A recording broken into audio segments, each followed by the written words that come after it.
सरकारची नवी योजना 19 वर्षापेक्षा अधिक वय असणाऱ्या या महिलांनी सरकारकडून मिळणार 6,000 रुपयांचा लाभ। महिला सक्षम करण्यासाठी शासन वेगवेगळ्या योजनेची राबवत आहे।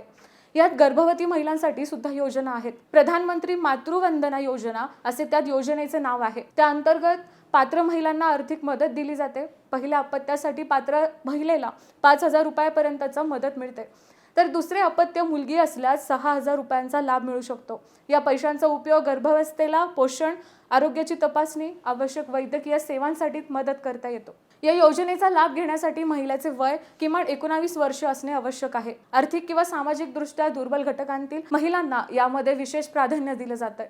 अनुसूचित जाती जमाती, दिव्यांग महिला, BPL कुटुंबातील महिला, ई-श्रम कार्ड धारक, आयुष्मान भारत योजनेचा लाभार्थी, महिला शेतकरी, मनरेगा जॉब कार्ड धारक आणि ठराविक उत्पन्न मर्यादेत देखील कुटुंबातील महिलांना पात्रतेनुसार लाभ मिळू शकतो। मात्र पात्रता आणि अर्जाच्या अटी लागू आहेत, त्यामुळे तुम्ही पात्र असाल तर योजनेचा लाभ अवश्य घ्या।